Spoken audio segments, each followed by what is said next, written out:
Bids are due this week for Amazon's new headquarters. The company announced in September it plans on building a second headquarters in another city. And what's followed is an all-out bidding war for HQ2, with cities across the U.S. and Canada doing whatever they can to try and lure the tech giant. But what chance does Canada really have? Joining us now is Richard Florida. He's a professor at the University of Toronto and author of the book, The New Urban Crisis. Welcome back to Your Morning. It's great to be here. All right, first of all, what kind of city is Amazon looking for? Well, I think it's actually a really short list.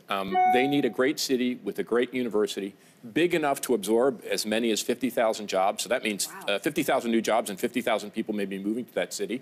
They need a place that's open to immigration, and they need a place with a great global airport.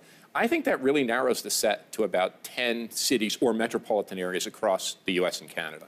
All right, what effect does it have to the winning city? What will they see come to their city as a result of winning the bid? Well, you know, there's good news, bad news there. The good news is you get a major Amazon investment, billions of dollars. You get to say, we won, yay, and 50,000 jobs, and many of them very high-paying, you know, six-figure jobs. The downside is you then have a competition in your labor market for all this talent, and you've got to absorb 50,000 households. In a place like Toronto, where there's already scant inventory of homes and condos, but even more important, apartments, you know, young people trying out to get an apartment down here, it's really difficult. Yeah. So there's a pro and a con. Yeah, definitely.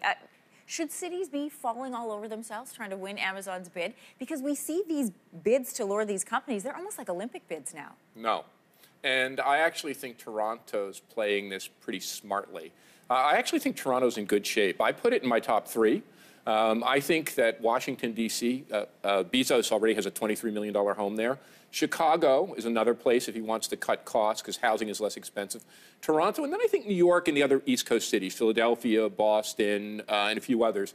But I don't think we should be big on incentives. And I think the idea, at least that I hear from folks around this, is that what they'd like to do is put in place a package, you know, making sure the talent is here, making sure they have the skilled labor, the managers, the techies, making sure they have a good site for the Amazon HQ, but not a lot of cash on the barrel. I think it's a big mistake to put tax and financial incentives on the barrel. We talked earlier about the possibility of other Canadian cities being contenders in this race. So who else in Canada might be, other than Toronto, might be a good city to bid? And sort of what sellables do they have to Amazon? Well, a couple of things we know. A fellow from Amazon last week at a conference said, this is not going in the Northwest. He said that.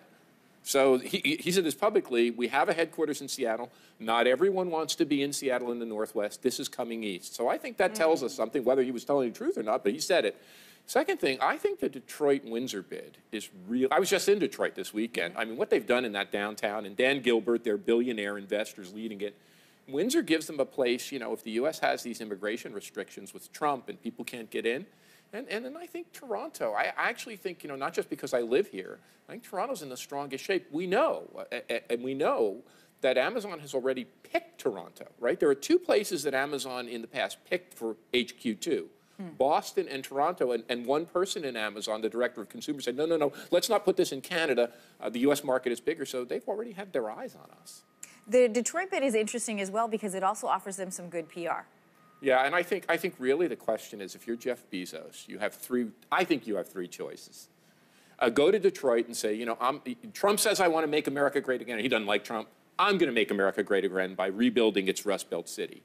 Put it in Washington, D.C., where 50,000 jobs say, hey, look, I'm in Washington, D.C. Right under his DC. nose, this is how powerful we are. And, you know, they have issues with antitrust and anti-monopoly, so that's a lot of goodwill. Or say to Trump and the U.S., we've looked at 50 U.S. cities. We did our due diligence, and when we looked at airport, healthcare, education, quality of urban living, we picked Toronto. So I think those are three different options, Detroit, D.C., or Toronto. They could go. Does Amazon want to work with cities? Are they there to sort of, you know, help build up the infrastructure, or is this really about just what's best for them? They better. I was meeting with one congressperson from Silicon Valley, you know, the high-tech hotbed, and he said the pitchforks are out for these guys. Facebook, Uber, now banned from London, the issues with Airbnb, now Amazon and Google being seen as antitrust, anti-monopoly. I've been writing about this, and I think it's really in Amazon's interest not to extract from cities, but to say, look, we're a partner in building your city. We want to invest in your city. We want to invest in making your city stronger. I think that's the way they should go. Buy a lot of goodwill. Yeah, I would hope, and I think buying goodwill is not only good for the city, I think it's better. You know, Bezos is the richest man in the world. On a given day, it's him or Gates. Amazon's the most fully capitalized company, highest market cap. It's smart for them to build brand by building a better city.